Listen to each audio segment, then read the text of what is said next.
Hello dear students, welcome to daily practice series. इस series में हम मिलते हैं डेली शाम को 8 बजे और सोल्व करते हैं 10th क्लास मैथ्स के प्रीवियस ईयर क्वेश्चंस। तो आज की क्लास में स्टूडेंट्स हम क्या डिस्कस करने वाले हैं? आज की क्लास में हम डिस्कस करने वाले हैं सीबीएसई 2019 का पूरा पेपर, जो कि सिर्फ टर्म टू सिलेबस वाला ही पार्ट हम इसमें सोल्व करेंगे। पूरा पेपर नहीं सोल्व करेंगे, सिर्फ टर्म टू सिलेबस का जो पार्ट है, क्योंकि बाकी पार्ट आपके अब एग्जाम में आने वाला नहीं है, तो इसलिए ओनली मैंने टर्म टू सिलेबस के क्वेश्चंस ही इसमें से लिए हैं। और लिंक डिस्क्रिप्शन में है, आप पेपर डाउनलोड भी कर सकते हैं, वहां से भी आप सोल्व कर सकते हैं। तो चलिए स्टूडेंट्स, हम स्टार्ट करते हैं पेपर 2019 का। तो पहला इसमें सबसे पहले क्वेश्चन है, the two concentric circles of radii A and B where A greater than B are given. देखो, दो कॉन्सेंट्रिक सर्कल्स में ड्रॉ कर लेता हूं। एक सर्कल ये हो गया और दूसरा ये वाला सर्कल हो गया। ये दो कॉन्सेंट्रिक सर्कल्स मैंने एज्यूम कर लिए हैं। दो कॉन्सेंट्रिक सर्कल मैंने एज्यूम कर लिए हैं। ओके, अब ये क्या कह रहा है? Find the length of code of larger circle which touches a smaller circle. भाई, एक बड़े वाले सर्कल की कोड है जो कि छोटे वाले सर्कल को टच करती हुई जाती है, उसकी लेंथ निकालो, ये कह रहा है ये। अच्छा, क्या कह रहा है? रेडियस क्या क्या है? ए और बी रेडियस है, यानी कि ए ग्रेटर देन बी का मतलब क्या है? बड़े वाले सर्कल की रेडियस ए, छोटे वाले सर्कल की रेडियस बी। तो किस तरीके से हम इसको लिखेंगे? भाई, ये सेंटर पॉइंट है, ठीक है। पहले सेंटर को ओ मान लिया, इस कोड को मैंने ए बी मान लिया। अब देखो, सेंटर से अगर मैं इस पॉइंट ऑफ कांटेक्ट एम को ज्वाइन करता हूं, तो ये एंगल 90 डिग्री हो जाएगा। Angle O M A 90 degree. कारण क्या है? भाई, angle between radius and tangent, और रेडियस और टेंजेंट के बीच का एंगल हमेशा 90 डिग्री रहता है। अच्छा, अब ठीक है, अगर मैं इसको देखता हूं ओ एम की लेंथ, तो ओ एम की लेंथ दी हुई है छोटे वाले सर्कल की रेडियस जो कि बी है, क्योंकि इसने दिया है ए ग्रेटर देन बी, मतलब ए बड़ा है बी छोटा है। बी छोटा है तो छोटे वाले सर्कल की रेडियस हो गई ना। ओके, तो ये कितनी हो गई? बी। और बड़े वाले सर्कल की रेडियस ए और ओ को मैं ज्वाइन करता हूं, तो ओ ए ये किसके इक्वल होगा? ए के इक्वल। ये बड़े वाले सर्कल की रेडियस है। ठीक है, ये बात तो क्लियर है। अब हम इसको आगे कैसे सोल्व करेंगे? पाइथागोरस थ्योरम लगाएंगे हम। कौन सी ट्रायंगल में? In triangle A O M. Pythagoras theorem का यूज करते हैं। पाइथागोरस थ्योरम क्या कहती है कि भाई, परपेंडिकुलर का स्क्वायर यानी कि बी का स्क्वायर प्लस बेस का स्क्वायर यानी ए एम का स्क्वायर, वो इक्वल होगा हाइपोटेन्यूस के स्क्वायर के, ए स्क्वायर के। तो ए एम स्क्वायर यहां से निकल आता है ए स्क्वायर माइनस बी स्क्वायर। अच्छा, ए एम क्या आ जाएगा फिर? भाई, स्क्वायर इधर जाके रूट बना दो, और square root of A square minus B square, ये ए एम की वैल्यू आ गई। अब ए बी निकालना है। भाई, जितना ए एम होगा उतना ही बी एम भी होगा, यानी कि ए बी क्या है? डबल ऑफ ए एम है, यानी कि 2 times of A M, A square minus B square. यही इसका आंसर है, 2 square root of A square minus B square. तो इस तरीके से स्टूडेंट्स ये क्वेश्चन हम सोल्व कर सकते हैं। काफी इजी क्वेश्चन था, 1 नंबर का क्वेश्चन है ये। ओके, ये भी देखते हैं, ये एक एक नंबर के क्वेश्चन है, स्टार्टिंग वाले एक एक नंबर के क्वेश्चन है। Right the discriminant. ये क्वाड्रेटिक इक्वेशन में से क्वेश्चन है कि डिस्क्रिमिनेंट निकालना है। पहले देखो, बता देता हूं, A X square plus B X plus C equal to 0। अगर इस टाइप की कोई भी हमें क्वाड्रेटिक इक्वेशन दी हुई हो, तो डिस्क्रिमिनेंट हम कैसे निकालते हैं? बी स्क्वायर माइनस 4ac को हम डिस्क्रिमिनेंट बोलते हैं। बी क्या है? एक्स का कोफिशिएंट, ए क्या है? एक्स स्क्वायर का कोफिशिएंट, और सी क्या है? Constant term. ठीक है, तो पहले इसको जनरल फॉर्म में लेके आते हैं। जनरल फॉर्म में भाई, हमें क्वेश्चन दिया हुआ है that X plus 5 whole square is equal to 2 into 5x - 3। Solve करते हैं। पहले होल स्क्वायर ओपन करेंगे, तो ए स्क्वायर प्लस 2ab प्लस बी स्क्वायर, आइडेंटिटी पूरी ओपन कर ली मैंने, इक्वल टू 5 2 जा 10x - 6। 2 से मल्टीप्लाई कर दिया। भाई, 10x इधर जाकर माइनस हो गया, कट गया, ये बना x square plus 31 equal to 0, -6 को भी इधर ले आया मैं, ये इक्वेशन। अच्छा, इसमें देख रहा हूं मैं b तो है ही नहीं, x का तो कोई कोफिशिएंट है ही नहीं, तो b 0 है, कोई दिक्कत नहीं है उसमें। अच्छा, हम डायरेक्ट d निकालेंगे जो कि क्या होगा, B square minus 4a x square का coefficient into C constant term निकाल दिया। ठीक है, सोल्व करते हैं तो ये तो जीरो बन गया, -124 यानी कि -124 इसका डिस्क्रिमिनेंट निकल चुका है। तो इस तरीके से हम इसका डिस्क्रिमिनेंट निकालेंगे। ओके, नेक्स्ट हम देखते हैं, find the sum of first 10 multiples of 3। AP का क्वेश्चन आ गया ये, अर्थमेटिक प्रोग्रेशन का। 10 मल्टीपल्स ऑफ 3, अगर आप 10 मल्टीपल्स देखेंगे, फर्स्ट 10 मल्टीपल, तो पहला मल्टीपल होगा 3, 3 से अगला मल्टीपल 3 का 6 होता है, इससे अगला मल्टीपल 3 का 9 होता है, फिर 12 होता है, ऐसे चलता जाएगा। और पहले 10 मल्टीपल का सम निकालना है, तो 10th मल्टीपल भी लिख सकते हो, या नहीं लिखोगे तो भी काम चल जाएगा, तो भी काम चल जाएगा। चलो मैं नहीं लिखता, फिलहाल मैं नहीं लिखता। 10 टर्म्स तक का सम हमें चाहिए, हमें चाहिए, तो कैसे निकालेंगे भाई, S10 निकालना है। देखो, सम का फॉर्मूला मैंने आपको दो फॉर्मूलास बताए हुए हैं। Sn होता है n/2 into 2a plus n-1 into D, ये फर्स्ट फॉर्मूला बताया था। और मैंने बताया था अगर लास्ट टर्म पता है तो a प्लस एल सीधा लगा दो।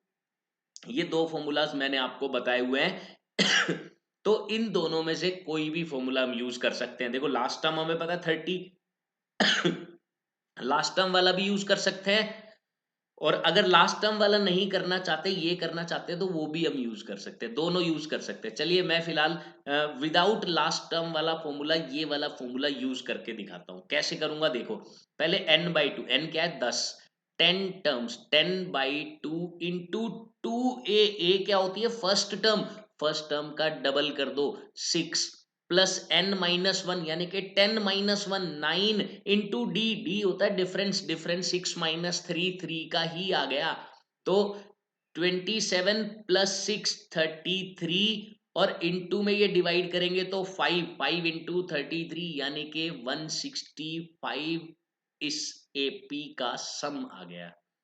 तो काफी इजी क्वेश्चन था। नेक्स्ट क्वेश्चन की तरफ हम चलते हैं। नेक्स्ट क्वेश्चन क्या है, क्वाड्रेटिक इक्वेशन का फिर से क्वेश्चन है, क्या है देखते हैं। Using completing the square method show that the equation this has no solution. देखो, कंप्लीटिंग द स्क्वायर मेथड तो हमारे सिलेबस से डिलीट हो चुका है, ये तो डिलीट हो चुका है। तो जब ये सिलेबस में है ही नहीं, तो मैं इसको डिस्क्रिमिनेंट से निकाल कर दिखा देता हूं आपको। देखो, डिस्क्रिमिनेंट में क्या रूल होता है, अगर डिस्क्रिमिनेंट ग्रेटर देन जीरो है तो रूट्स कैसे होंगे, real and distinct, real and distinct अलग अलग होंगे, और रियल रूट्स होंगे। अगर डिस्क्रिमिनेंट क्वाड्रेटिक इक्वेशन का जीरो के इक्वल आता है तो रूट्स होते हैं रियल एंड इक्वल।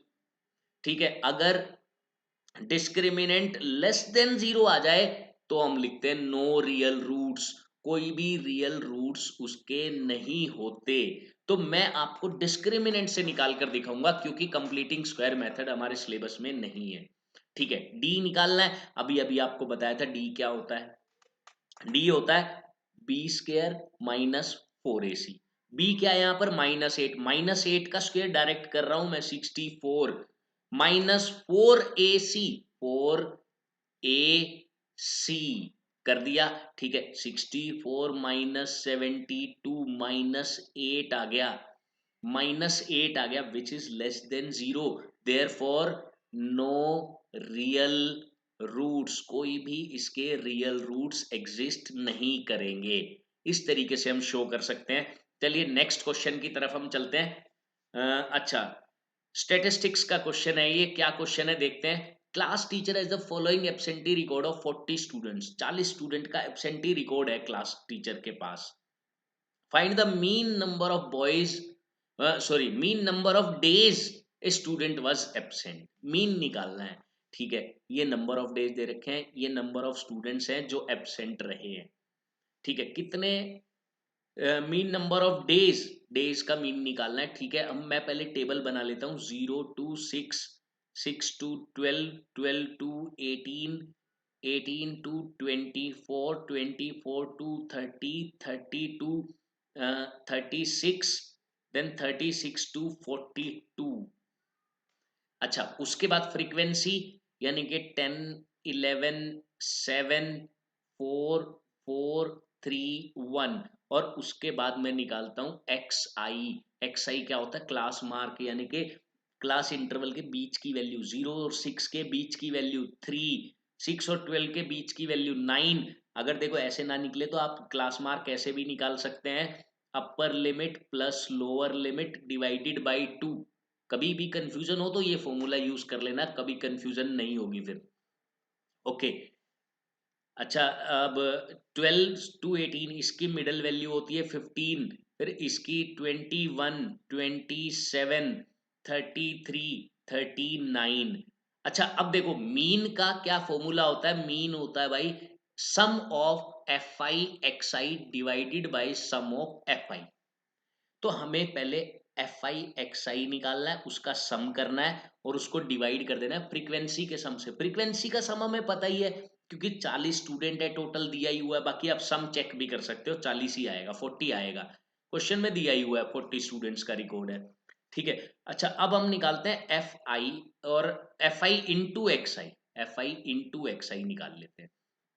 10 3 जा 30, 99, 105, 84, 7, 108, ये भी 99 हो गया और ये हो गया 39। सम करते हैं 18, 26, 30 प्लस 14, 44, 44 का 4 आ गया, 4 कैरी हो गया। देन 7, 16, 24 प्लस 12, 36, 36 का 6 आ गया, 3 कैरी हो गया, 2 प्लस 3 5, 564 इसका सम आ चुका है, 564। अच्छा, अब क्या करना है? सीधा एक्स बार निकालना है, अब तो कुछ बचा ही नहीं। एक्स बार क्या आएगा? Sum of F I X I that is 564 divided by sum of F I that is 40। अगर हम सोल्व करते हैं तो 564 बाय 40 कितना आता है? 141 आएगा। 4 से डिवाइड करेंगे तो 0 है तो पॉइंट लगा दिया, 14.1 इसका मीन निकल गया। तो इस तरीके से स्टूडेंट्स काफी इजी था, मीन निकालना था, सिर्फ मीन निकाल दिया हमने। ओके, नेक्स्ट क्वेश्चन, सर्कल में से क्वेश्चन आया है। क्या है question? That in figure P Q is a code. P Q, ठीक है, ये कोड है जिसकी लेंथ 8 है। पी क्यू की लेंथ 8 है of a circle of radius 5 centimetre. The tangent at P radius 5 है। पी क्यू पे ये टी पे इंटरसेक्ट करते हैं, जो पी क्यू पे टेंजेंट बनाई है, टीपी की लेंथ निकालनी है। देखो ठीक है, सबसे पहले वही गिवन और टू फाइंड में आ जाएगा टीपी। देन हम देखते हैं सीधा सॉल्यूशन। सॉल्यूशन हम देखते हैं। अच्छा, सॉल्यूशन के लिए मैं क्या करूंगा? Draw draw perpendicular, perpendicular on P Q from from point T. T से परपेंडिकुलर मैंने ड्रॉ किया। अच्छा, अब देखो आइसोसेलेस ट्रायंगल है भाई, ये इसके इक्वल है, तो हम लिखेंगे because it is isosceles triangle so it will bisect, because PTQ is an isosceles triangle, therefore it will bisect, किसको bisect करेगा ये? PQ को, it will bisect PQ। अच्छा, अब देखो ये TR क्या हो गया? इसका परपेंडिकुलर बाइसेक्टर हो गया। अच्छा, कोई भी परपेंडिकुलर बाइसेक्टर किसी भी कोड का सेंटर से ही तो पास करता है, ये हमने पढ़ा हुआ है। परपेंडिकुलर बाइसेक्टर किसी भी कोड का सेंटर से पास करेगा। ठीक है, so it will pass through, it will pass through centre O. O से पास करेगा भाई, ये लाइन लिखनी काफी जरूरी है। इस लाइन से हमें ये पता चल जाएगा कि ये वाली साइड इसके इक्वल हो जाती है। इससे हमें ये पता चल जाता है ये वाली साइड इसके इक्वल है और ये जो एंगल बन रहा है ये 90 डिग्री का एंगल है। अच्छा, अब इसका फायदा क्या हुआ? चलो हमें पता तो चल गया। अब देखो एक बार ट्रायंगल को देखो, मैं आपको फायदा समझाता हूँ इसका। भाई ये एंगल 90 हो गया, ये आधा आधा हो गया, टोटल 8 था, पी क्यू टोटल 8 था, तो पी आर 4 हो गया और नीचे भी 4 हो गया। ठीक है, अब ये 5 है, पाइथागोरस थ्योरम से ओ आर निकाल सकते हैं हम, ये ओ आर निकाल सकते हैं। कैसे निकालेंगे भाई? ओ आर का स्क्वायर इक्वल होगा 5 का स्क्वायर यानी कि 25 माइनस 4 का स्क्वायर यानी कि 16। तो ओ आर की वैल्यू 9, 9 का रूट 3, ओ आर की वैल्यू आ जाती है 3। यहां से ओ आर की वैल्यू आ जाती है 3।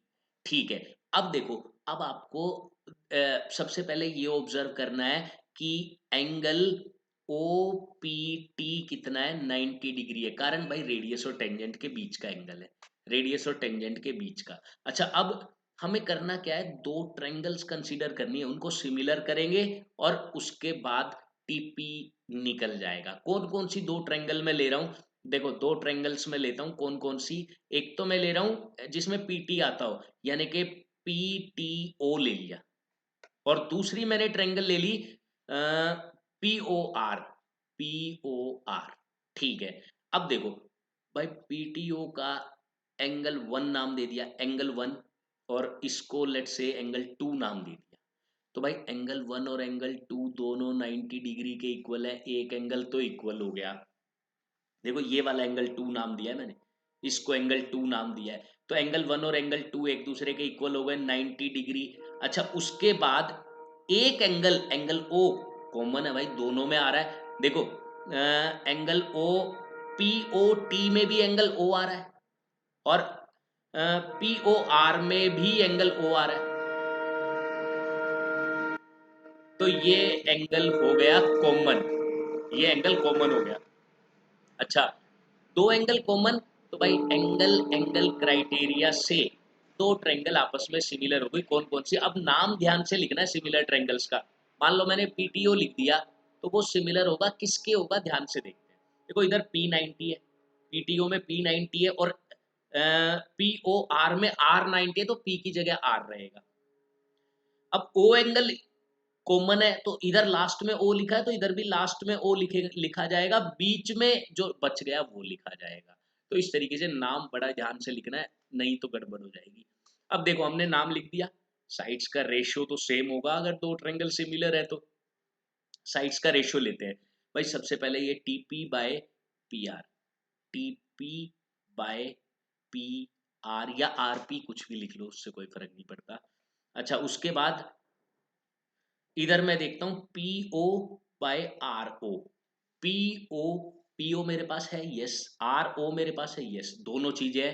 तो P O by R O अब इजीली निकाल सकते हैं। देखो, T P by P R, P R ये रहा 4, पी आर 4 है, is equal to P O, P O भी मेरे पास है, दैट इज 5, और डिवाइडेड बाय ओ आर भी मेरे पास है, आर ओ 3। तो 4 इधर जाएगा, तो टीपी की वैल्यू निकल आएगी। टीपी की वैल्यू क्या निकलेगी?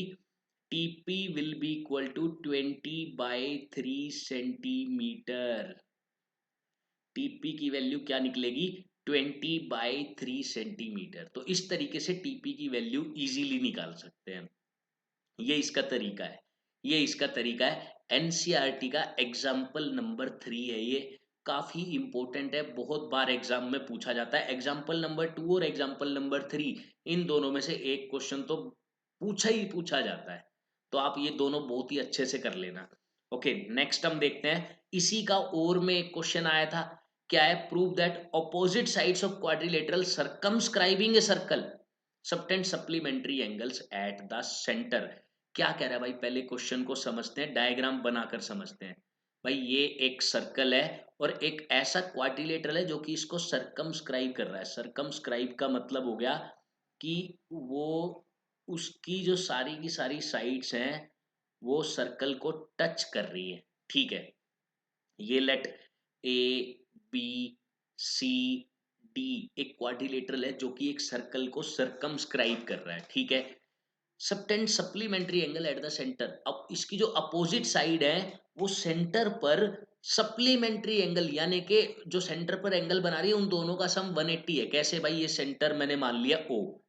ठीक है, अब देखो, ए बी मान लो सेंटर पर एंगल बना रही है X, मैंने ये मान लिया, ये सेंटर पर एंगल बना रही है X। अच्छा, अब डी सी मान लो सेंटर पर एंगल बना रही है वाई, तो मुझे प्रूव करना है कि ये एक्स और वाई इनका सम भाई 180 के इक्वल है, ये मुझे प्रूव करना है। ठीक है, कर देता हूं मैं, देखिए कैसे। सबसे पहले इसका प्रूफ देखते हैं। तो प्रूफ में हम सबसे पहले क्या लिखेंगे कि भाई वी नो दैट जब एक्सटर्नल पॉइंट से दो टेंजेंट होती है और उसी पॉइंट को सेंटर से ज्वाइन किया जाता है, तो ये इस एंगल को बाइसेक्ट कर देती है, आधे आधे एंगल में डिवाइड कर देती है। तो मैं क्या लिखूंगा, A O, A O, B O, C O and D O are angle bisectors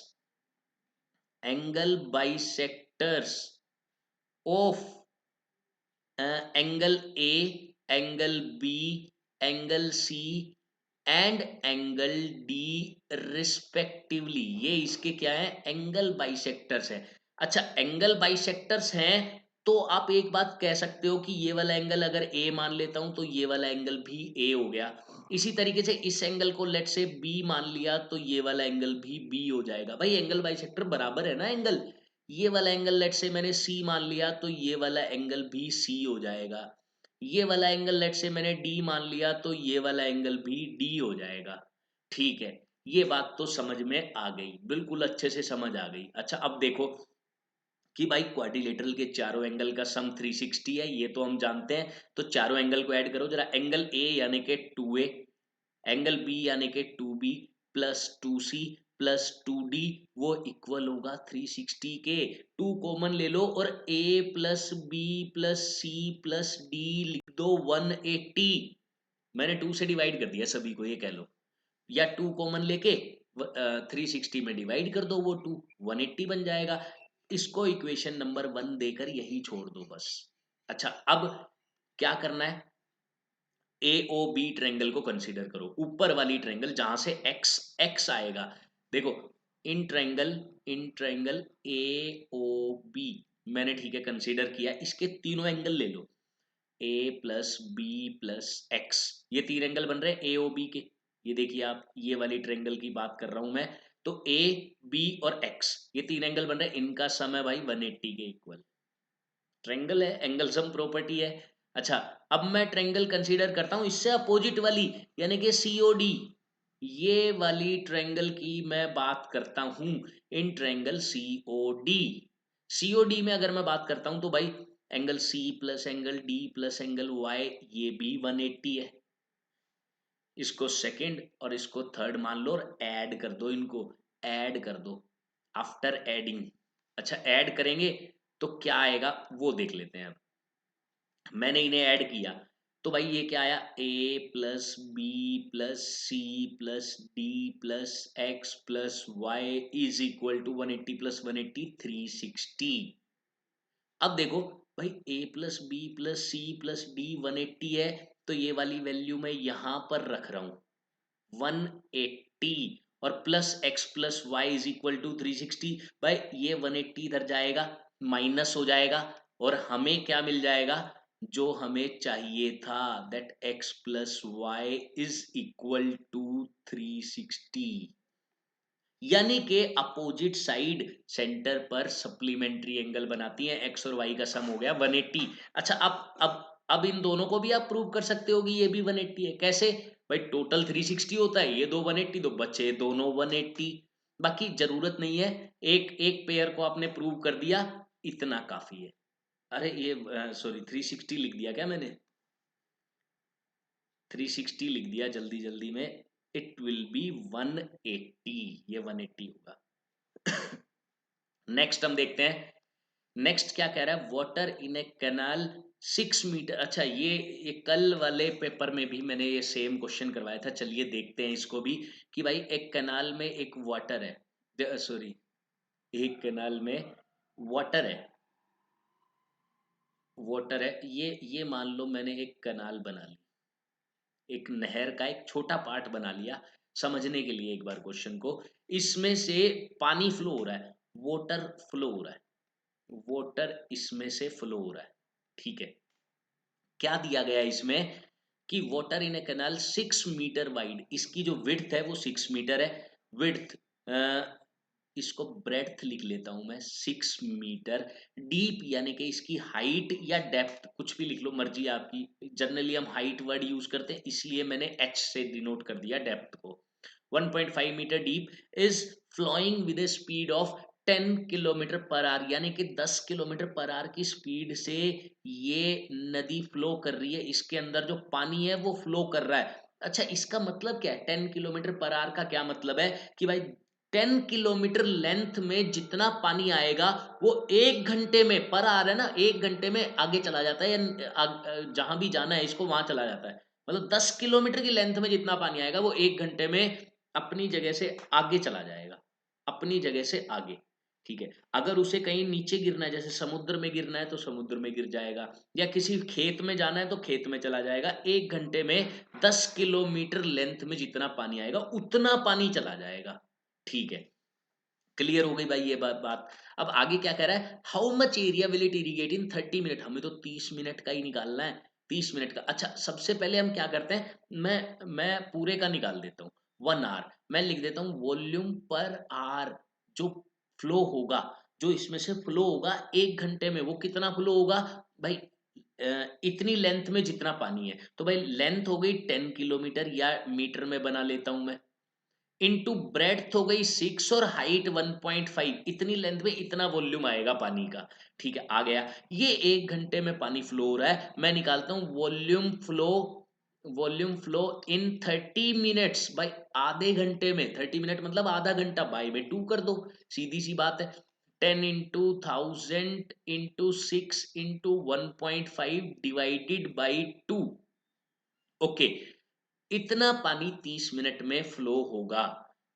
how much area will it irrigate, कितने एरिया में सिंचाई कर सकता है 30 मिनट में, अगर 8 centimetre of standing water is needed. जो खेत में स्टैंडिंग वाटर चाहिए, कुछ स्टैंडिंग वाटर का क्या मतलब है कि भाई खेत में पानी चाहिए होता है कुछ ऊंचाई तक, कुछ ऊंचाई तक, जैसे कि वो 8 सेंटीमीटर ऊंचा, इतना ऊंचा पानी तो होना ही चाहिए। तो वो कितना एरिया इरिगेट कर देगा, कितने एरिया में वो पानी आ जाएगा, ये कह रहा है कितने एरिया में वो पानी आ जाएगा। अब देखो सीधी सी बात है भाई, 30 मिनट में तो इतना ही पानी आ सकता है, तो इतना ही पानी नीचे आएगा।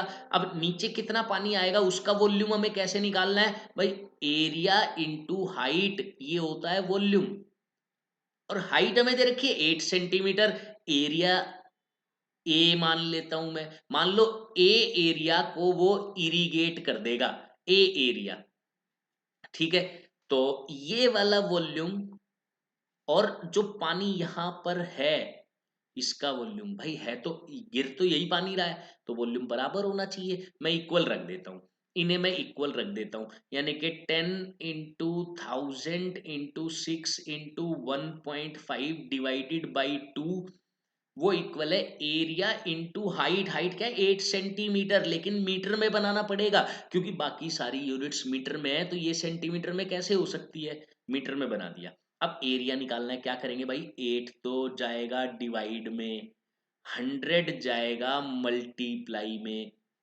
ठीक है, 8 से मैं कट करता हूँ 125, 2 से मैं कट करता हूँ 3, तो ये तो बनेगा 375। इसको मल्टीप्लाई करना है 15 से, 375 इंटू 15 एरिया आ जाएगा। सो एरिया, कितना एरिया इरिगेट करेगा वो अब निकलने वाला है डायरेक्ट। आप देखिए 15 5 जा 75, 15 375 इंटू 15 कर रहा हूँ, ये बात ध्यान रखना। 375 इंटू 15, ये तो हो गया 375 इंटू ये वाला 15। ठीक है, बाकी जीरोस का हिसाब बाद में कर देंगे। तो 15 5 जा 75, 15 7 जा 105, 112 आ गया। और 11 कैरी हो गया 45, और 11 56 आ गया। एक पॉइंट तो एक जीरो से काट दो, बाकी दो जीरोस बचेंगी। तो इतना मीटर स्क्वायर एरिया को इरिगेट कर पाएगा। 562,500 मीटर स्क्वायर एरिया को इरिगेट कर पाएगा। अगर आपको दिखाई नहीं दे रहा है तो यहां लिख देता हूं मैं, 562,500 मीटर स्क्वायर एरिया को ये इरिगेट कर पाएगा। तो इस तरीके से इजीली हम इसको निकाल सकते हैं। काफी इंपॉर्टेंट क्वेश्चन है क्योंकि 2020 में भी पूछा गया था और 2019 में भी पूछा गया था। तो प्रीवियस ईयर तो वैसे भी काफी इंपॉर्टेंट हो ही जाते हैं। नेक्स्ट क्वेश्चन जो कि हमारा वेट कर रहा है, देखते हैं क्या कहता है। The shadow of A tower standing on level ground is, shadow of A tower, एक टावर है जो कि लेवल ग्राउंड पे खड़ा है, ठीक है, इसकी शेडो की बात कर रहा है ये। Is found 40 minute longer, 40 metre लंबी मिलती है वो shadow when the sun's altitude is 30 degree, then when it was 60 degree. भाई क्या कह रहा है कि जब सन का जो एल्टीट्यूड है वो मान लो यहाँ पर है सन, यहाँ पर है सन, ये जब 60 डिग्री का एंगल बना रहा था, यानी कि ये जो एलिवेशन है वो जब 60 डिग्री का एंगल बना रहा था, तब ये शेडो बन रही, तब ये शेडो बन रही थी। अब क्या हुआ, इसका एलिवेशन हो गया 30 डिग्री, सन का एलिवेशन हो गया 30 डिग्री, कुछ इस तरीके से सन का एलिवेशन हो गया 30 डिग्री। अब ये 40 मीटर, 40 मीटर लंबी शेडो बना रहा है, 40 मीटर लंबी शेडो, पहले के मुकाबले 40 मीटर ज्यादा, ठीक है। Find the height of the tower, height को h मान लो, उसमें क्या दिक्कत है, हाइट को h मान लो, ये वाला डिस्टेंस कुछ भी मान लो, x मान लेते हैं, ठीक है। अब देखो भाई, हाइपोटेनस का तो कोई काम नहीं है इसमें, ये एप्लीकेशन ऑफ ट्रिग्नोमेट्री का क्वेश्चन है। हम लगाने वाले हैं टेंजेंट 60, टेंजेंट 60, टेंजेंट 60। पहले मैं इस ट्रायंगल की बात कर रहा हूं, in triangle A B C triangle में मैं टेंजेंट 60 लगा रहा हूं। वो क्या होगा, परपेंडिकुलर डिवाइडेड बाय बेस, और टेंजेंट 60 की वैल्यू होती है √3। यहां से x की वैल्यू निकाल लो, चाहो तो h की वैल्यू निकाल लो, मर्जी आपकी है। चलो x की वैल्यू निकालता हूं, तो x इधर जाएगा, √3 नीचे आएगा, x equal to h by √3, h by √3, x आ गया। चलो h निकाल लेता हूं मैं, h ज्यादा बेटर रहेगा, h ज्यादा बेटर रहेगा। मैंने h निकाल लिया तो वो क्या आ गया, x√3, h हाइट आ गई, ठीक है। अब मैं बात करता हूं ए बी डी ट्रायंगल में, A B D right angle triangle है, ए बी डी ट्रायंगल में बात करूं और मैं लगा देता हूं टेंजेंट 30 डिग्री। अब टेंजेंट 30 डिग्री क्या होता है भाई, टेंजेंट 30 डिग्री होता है परपेंडिकुलर, पहले तो परपेंडिकुलर बाय बेस करो, उसके बाद वैल्यू रखेंगे। टेंजेंट 30 डिग्री परपेंडिकुलर है h, बेस कितना है, बेस है x प्लस 40, x प्लस 40, और अब वैल्यू रख दो 1/√3। अब क्या करेंगे भाई, h की वैल्यू, यहां से भी h ही निकालो, जब यहां से h निकाल लिया तो यहां से भी h निकाला मैंने, क्या निकल गया, x प्लस 40/√3। भाई फर्स्ट इक्वेशन में ये भी h है, ये भी h है, दोनों h को इक्वल कर दो, x की वैल्यू आ जाएगी, x की वैल्यू रख देना, h भी आ जाएगा, ठीक है। रखते हैं, देखो इधर क्या है x√3, और इधर क्या है x प्लस 40/√3। भाई √3 इधर जाकर मल्टीप्लाई होगा तो 3 बन जाएगा, और इधर है x प्लस 40, x इधर जाकर माइनस होगा तो 2x इक्वल टू 40, और x इक्वल टू 20, x की वैल्यू 20 आ गई। लेकिन हमें x नहीं चाहिए था, हमें x नहीं चाहिए, हमें तो h चाहिए, हाइट ऑफ द टावर। वो क्या होगी, हाइट क्या होगी, ये रही, इसमें रख देते हैं x की वैल्यू, x की वैल्यू रख देते हैं, x इंटू √3, x क्या है 20, 20 इंटू √3 मीटर h हाइट हो जाएगी। अच्छा ये कह रहा है √3 ये दिया हुआ है, ठीक है, वैल्यू रख दो, सोल्व कर दो। वैल्यू अगर मैं रखता हूं तो 34.64, ठीक है। हाइट फाइनली इसकी जो आएगी, वैल्यू रखने के बाद √3 को अगर मैं 1.732 जैसा कि क्वेश्चन में दिया हुआ है मल्टीप्लाई करता हूँ 20 से, तो 34.64 इसका आंसर आ जाएगा, इतनी हाइट होगी इसकी मीटर में। अच्छा एक चीज और मैं आपको बता देता हूँ, अगर √3 दिया हुआ है और आपने √3 की वैल्यू नहीं रखी तो आधा नंबर गया समझो। भाई दिया किस लिए हुआ है, वैल्यू पुट करने के लिए, वैल्यू पुट करनी पड़ेगी। अगर नहीं दिया है, यहां तक आप छोड़ के आएंगे पूरे नंबर मिलेंगे, कोई नहीं काट सकता। लेकिन अगर √3 दे दिया और आपने वैल्यू नहीं रखी तो भाई आधा नंबर तो गया। नेक्स्ट क्वेश्चन देख लेते हैं, एपी का क्वेश्चन है ये, एपी का क्या है देखते हैं। If m times the mth term, भाई m टाइम्स किसका, mth टर्म का, of an arithmetic progression is equal, वो इक्वल है n times its nth term, n times its nth term, इसके इक्वल है। And m not equal to n, m और n equal नहीं है, तो शो करो कि m plus nth term zero है। भाई m प्लस nth टर्म कौन सी होती है, भाई देखो ये हमें जीरो प्रूव करनी है, तो सबसे पहले तो nth टर्म का फॉर्मूला हमें पता होना चाहिए। भाई m इंटू mth टर्म का फॉर्मूला क्या होता है, a plus m minus one into D, okay, वो इक्वल है n into nth term a plus n minus one into D. भाई यहाँ जो भी है उसमें से माइनस वन करना है, आगे डी चिपका देना है और a प्लस कर देना है, सब में यही तरीका होता है। जैसे अगर मैं इसकी बात करता हूं, जो मुझे प्रूव करना है, तो मुझे क्या प्रूव करना है, m प्लस nth टर्म मतलब a plus m plus n minus one into D, ये मुझे जीरो के इक्वल करना है। ध्यान से देख लो मुझे क्या जीरो करना है, ये जीरो करना है। भाई बस n की जगह m प्लस एन है, तो फॉर्मूले में भी मैंने n की जगह m प्लस एन रख दिया, ठीक है। मैंने अब मैं इसको सोल्व करता हूं और देखते हैं फिर क्या आता है। भाई m into A, M A, M D, और m एक बाहर भी है तो m स्क्वेयर डी, ठीक है। और ये हुआ माइनस डी और एक m बाहर है तो minus M D equal to N A, ये तो सेम सेम ही रह जाएगा, बस m की जगह n आएगा और तो कोई फर्क ही नहीं है इसमें, ठीक है।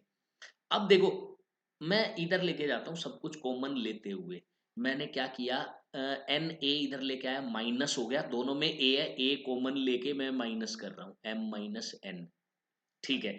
अब एन स्क्वेयर डी में इधर लाया और इधर भी डी है, तो मैंने क्या किया, ये डी कॉमन ले लिया डी, तो इधर बना M square minus N square into D, पहले लिख दो या बाद में उससे कोई फर्क नहीं पड़ता, ओके।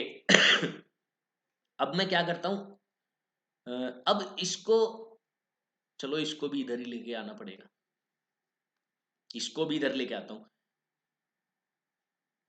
अब क्या होगा, माइनस का m है, प्लस का n है, इधर जाएगा प्लस का होगा ना, माइनस का m है, प्लस का n है, माइनस अगर मैं कॉमन ले लेता हूं बाहर, या ये कह दो कि माइनस डी कॉमन ले लिया मैंने, माइनस का डी कॉमन ले लिया, तो भाई इधर तो प्लस का m बच गया क्योंकि माइनस भी बाहर गया, इधर ये प्लस का n था लेकिन माइनस बाहर ले लिया तो माइनस का n बच जाएगा और इक्वल टू में जीरो।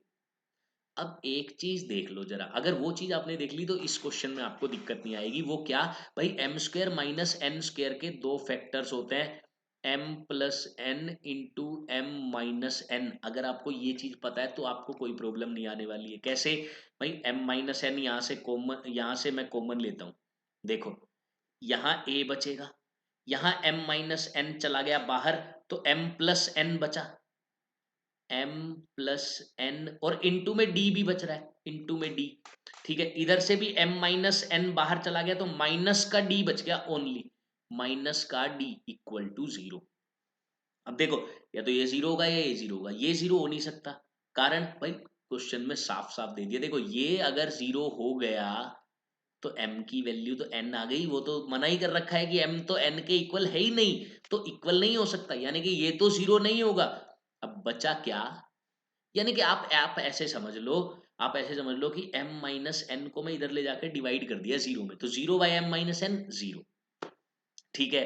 अब ये बच गया a प्लस, अब इधर भी d है इधर भी d है, कॉमन ले लो ना, ये बचा m प्लस एन और d कॉमन लिया तो इधर तो d चला गया, इधर से भी d गया तो माइनस का वन बचेगा बस, minus one into d equal to zero, यही हमें प्रूव करना था।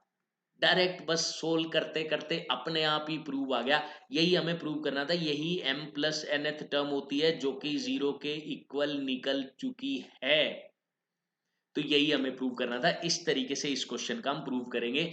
अगर आप अरिहंत वाली मेरी सीरीज देखोगे तो उसमें भी मैंने अर्थमेटिक प्रोग्रेशन में ये क्वेश्चन सेम क्वेश्चन करवाया हुआ है, सब्जेक्टिव में भी और ऑब्जेक्टिव पार्ट जो उसका सोल्व किया था उसमें भी। चलिए इसी का एक और में क्वेश्चन दिया हुआ है वो भी देख लेते हैं। और में क्या है, the sum of first 3 numbers in AP is 18। भाई 3 नंबर है और उन तीनों नंबर का सम 18 है। मैंने आपको बताया हुआ है कि जब भी हमें 3 नंबर लेने हो हम कैसे लेते हैं, बीच वाला नंबर हम ए लेते हैं, इधर डी कम कर दिया और इधर डी ज्यादा कर दिया, ऐसे 3 नंबर लेते हैं। इससे क्या फायदा होता है भाई, देखो पहली बात एपी में तो है ही, कैसे भाई, इसमें डी ऐड करोगे ये आ जाएगा, इसमें डी ऐड करोगे ये आ जाएगा, एपी तो बन रहा है। अच्छा अब फायदा क्या है, फायदा तुम्हें पहली इक्वेशन से पता चलेगा। क्या कह रहा है, sum of first 3 numbers in AP. भाई इन तीनों नंबर का सम करके तो देखो जरा, मैंने करके देखा तो डी से डी देखो कट हो गया और ए की वैल्यू तो डायरेक्ट ही निकल गई। ये इसलिए हम ऐसे नंबर मानते हैं। तो हमें क्या करना है, लेट द नंबर्स आर, बस ये लिख देना एक line, A minus D A plus D. ठीक है, अब ये क्या बना देखो, 3a इक्वल टू 18 और a की वैल्यू निकल गई 6।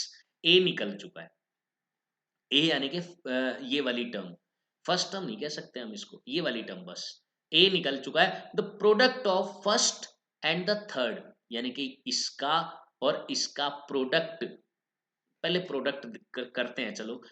ए माइनस डी और ए प्लस डी का प्रोडक्ट क्या होगा भाई, सीधी सी बात है, ए स्क्वेयर माइनस डी स्क्वेयर हो जाएगा, आइडेंटिटी लग गई ना, ए प्लस बी इंटू ए माइनस बी, ए स्क्वेयर माइनस बी स्क्वेयर, तो ए माइनस डी इंटू ए प्लस डी, ए स्क्वेयर माइनस डी स्क्वेयर। इसका प्रोडक्ट, ठीक है, फर्स्ट और थर्ड का प्रोडक्ट इज 5 टाइम्स, किसके 5 टाइम्स के, द कॉमन डिफरेंस, भाई कॉमन डिफरेंस तो डी है, डी के 5 टाइम्स के हो गया। फाइंड द 3 नंबर्स, तीनों नंबर फाइंड करने, ए की वैल्यू पुट कर दो यहाँ, ए की वैल्यू क्या है 6, 6 का स्क्वायर 36, तो मैंने वैल्यू पुट कर दी 36 minus d square equal to 5d, या सब कुछ इधर ले आओ, तो डी स्क्वायर प्लस का हो गया, 36 माइनस का हो जाएगा 5d, ऑलरेडी प्लस का है ही, इक्वल टू 0। अब सीधी सी बात है भाई, फैक्टर बनाने पड़ेंगे क्योंकि क्वाड्रेटिक इक्वेशन आ गई। तो फैक्टर मैं बनाता हूं, 9 और -4, D plus 9 into D minus 4, ये दो फैक्टर्स बन जाएंगे, यानी कि डी की वैल्यू -9 हो सकती है या फिर प्लस का 4 हो सकती है। इसको जीरो करेंगे तो -9, इसको जीरो करेंगे तो 4, डी की ये दो वैल्यूज हो सकती है। ठीक है, पुट कर दो, नंबर्स आ जाएंगे। So the numbers are, numbers are, देखो नंबर सेम ही आएंगे, आप -9 रखोगे तो भी, 4 रखोगे तो भी। कैसे, पहले मैं -9 रख के दिखाता हूं आपको। देखो नंबर क्या होंगे, ए, पहला नंबर है ए माइनस डी, ए माइनस डी, डी क्या है -9, तो ये हो गया 15। ठीक है, फर्स्ट नंबर निकल गया। दूसरा क्या है, ए तो खुद ही 6 है, दूसरा नंबर तो ए है, वो तो 6 निकल गया। तीसरा नंबर क्या है, ए प्लस डी, ए 6 है प्लस डी यानी कि -3, तो ये वो 3 नंबर है। अच्छा चेक करके देखो भाई, तीनों नंबर एपी में है क्या, नो, नो का गैप है, बिल्कुल ठीक है, -9 का डिफरेंस आ रहा है। अब चेक करो इनका सम 18 बन रहा है, यस बिल्कुल 18 बन रहा है। अब चेक करो, क्या फर्स्ट और थर्ड का प्रोडक्ट -9 का 5 गुना है क्या, कॉमन डिफरेंस का 5 गुना, फर्स्ट और थर्ड का प्रोडक्ट आ रहा है -45 और कॉमन डिफरेंस कितना है -9, इसका 5 गुना आ तो रहा है, कोई दिक्कत ही नहीं है, आ तो रहा है 5 गुना। ठीक है, बिल्कुल ठीक है। अब सेकंड वाला केस भी हम साथ ही साथ ले लेते हैं, जब डी 4 के इक्वल है तो भाई ए क्या है, ए 6 है, 6 -4, ये तो नंबर अलग आ रहे हैं भाई, अलग आएंगे, ठीक है। कोई बात नहीं, दो दो आंसर भी हो सकते हैं इसके, फर्स्ट ये रहा, सेकंड हम निकाल ही रहे हैं। तो ये कितना हुआ 2, सेकंड नंबर ए यानी कि 6 और थर्ड ए प्लस डी, ए में डी ऐड करना है, 6 में 4 ऐड करना है, 10। अब इसमें भी चेक कर लेते हैं भाई, सम 18 बन रहा है, बन रहा है। फिर फर्स्ट और थर्ड का प्रोडक्ट यानी कि 2 और 10 20, वो डी के 5 गुना, डी क्या है 4, 4 का 5 गुना 20, बिल्कुल करेक्ट है, दोनों आंसर्स बिल्कुल करेक्ट है, दो आंसर ही होंगे इसके, ये दोनों बिल्कुल करेक्ट नंबर्स हैं। तो इस तरीके से जिसमें दो निकल रहे हैं ना, दोनों आंसर निकालने पड़ेंगे हमें, हम ऐसा नहीं कर सकते एक निकाला और छोड़ दिया, दोनों आंसर्स निकालने पड़ेंगे। ओके नेक्स्ट हम देख लेते हैं। ओके, मेंसुरेशन यानी कि सरफेस एरिया एंड वॉल्यूम का क्वेश्चन आ चुका है, ये सरफेस एरिया एंड वॉल्यूम का देखते हैं क्या है। A decorative block is shown which is made of two solids, दो सॉलिड से बना है। नीचे क्यूब दिख रहा है, ऊपर हेमिस्फीयर दिख रहा है। क्यूब एंड हेमिस्फीयर ये 6 है, ये इसका एज 6 है और इसका डायमीटर 4 ठीक है जी, डायमीटर 4.2 है। Find total surface area of the block. भाई टोटल सरफेस एरिया निकालना ही मेन बात है इसमें। फर्स्ट पार्ट है टोटल सरफेस एरिया। कैसे निकलेगा भाई? पहले तो मैं क्यूब का टोटल सरफेस एरिया निकालता हूं जो कि 6a² होता है। लेकिन इसमें आप देख पा रहे हैं, ये जो सरफेस है जिसके ऊपर ये हेमिस्फीयर रखा हुआ है, वो तो सरफेस बन ही नहीं रहा क्यूब का, क्योंकि क्यूब का वो सरफेस तो छुप गया ना। सॉरी,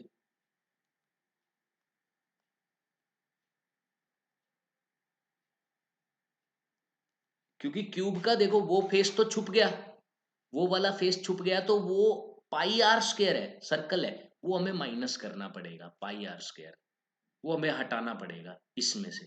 ठीक है, ये क्यूब वाला पार्ट हो गया। अब हेमीस्फेयर का कौन सा सरफेस एरिया लिया जाएगा? CS से, ऊपर वाला CS से क्या होता है हेमीस्फेयर का? 2πr², यानी कि ये बन गया 6a² प्लस πr² बन गया, क्योंकि ये भाई 2 है, ये 1 है, माइनस किया प्लस का 1, यानी कि πr²। भाई दो πr² में से एक πr² माइनस करोगे तो एक ही तो πr² बचेगा, ये कहानी है। ठीक है, अब सारी की सारी वैल्यूज रख देते हैं। भाई 6 इंटू ए 6 है तो 6 का स्क्वायर कर दिया, प्लस पाई यानी कि 22/7 इंटू आर का स्क्वायर, आर 2.1 है तो 2.1 इंटू 2.1। ठीक है, सोल्व करते हैं तो ये 0.3 बन गया, या 3/10 लिख देते हैं अगर 0.3 में दिक्कत है तो। देखो ये तो 216 आ गया, प्लस 63 126, और इसको 11 से मल्टीप्लाई किया तो 1386, और दो के बाद पॉइंट क्योंकि एक इधर है और बाय में 10 भी है, तो 13.86 आ रहा है, 13.86 आ रहा है।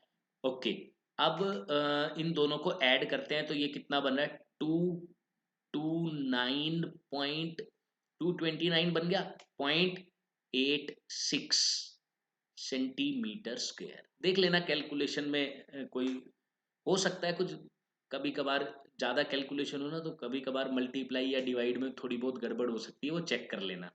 वैसे मैंने की नहीं होगी, लेकिन फिर भी कई बार हो जाती है, पता नहीं चलता। Okay, volume of block formed. अब वॉल्यूम निकालना है भाई, दोनों का वॉल्यूम ऐड कर दो। वॉल्यूम कैसे निकलेगा? Volume of cube plus volume of hemisphere. तो क्यूब का वॉल्यूम भाई साइड का क्यूब, ये क्यूब का वॉल्यूम होता है। ओके, प्लस हेमीस्फीयर का वॉल्यूम 2/3 पाई r², r 2.1 है, 2/3 पाई r³ 2.1 का क्यूब करना है। ठीक है, सोल्व करते हैं भाई, ये तो 216 ही बनेगा, प्लस ये 2/3 पाई यानी कि 22/7 इंटू 2.1 इंटू 2.1 और इंटू 2.1, 7×3 = 21 होता है, बाय में 10 रह गया बस। वो 2.1 का 21 से 21 काट दिया, बाय में 10 रह गया। अब इसको थोड़ा सा सोल्व कर लेते हैं भाई। पॉइंट हमें ध्यान रखना है, एक इधर है एक इधर है और एक बाय में 10 है, 3 नंबर्स के बाद पॉइंट लगेगा। मैं सीधा नंबर्स को मल्टीप्लाई करता हूँ, 3 नंबर के बाद पॉइंट लगा दूंगा।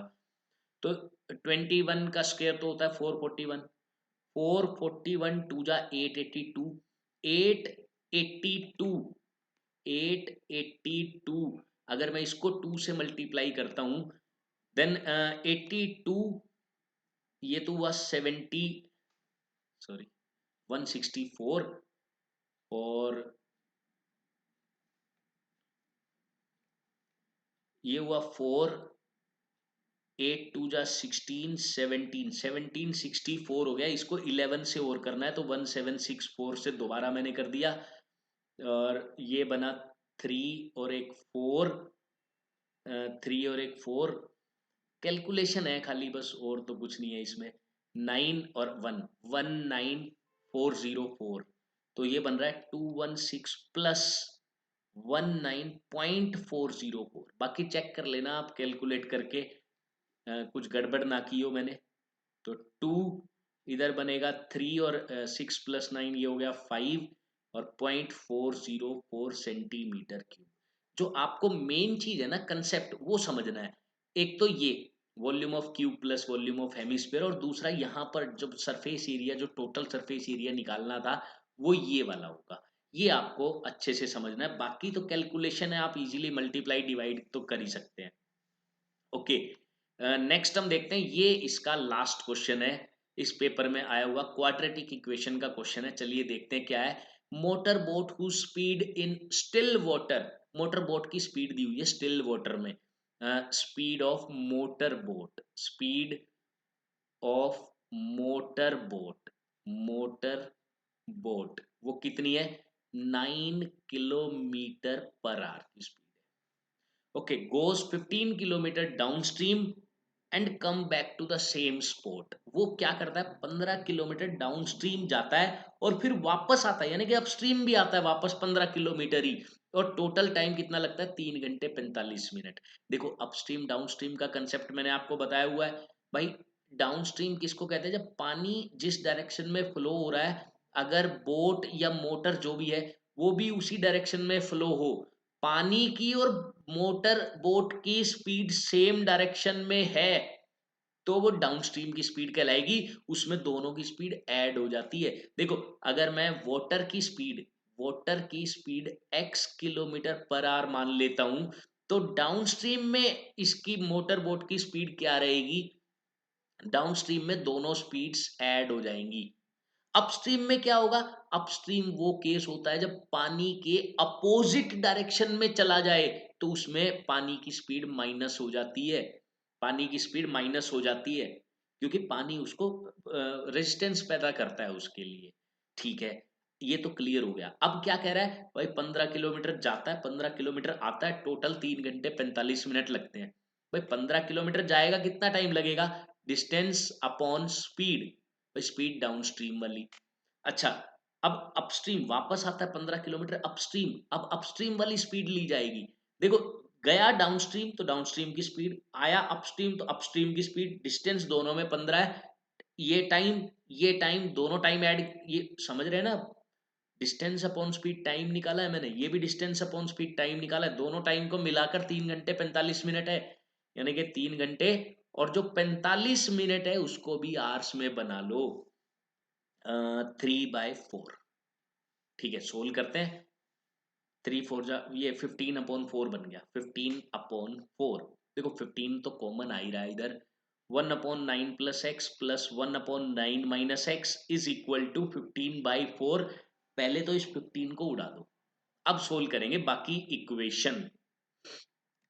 तो ये बनी 1/9 plus x plus 1/9 minus x equal to 1/4, ये बचा है। एलसीएम लिया तो 9 plus x into 9 minus x multiply कर देते, 81 माइनस एक्स स्क्वेयर। इधर आ गया 9 minus x plus 9 plus x is equal to 1/4। देखो एलसीएम लिया है सिंपल मैंने, जैसे 1/3 और 1/2 होता तो हम क्या करते भाई, 3 2 जा 6, फिर इधर 2, फिर इधर 3। वही किया है, सेम वही किया है, कोई कंफ्यूजन वाली बात नहीं है इसमें। जो इसमें प्रोसीजर लगता है वही प्रोसीजर इसमें लगा है, चेक कर लेना आप।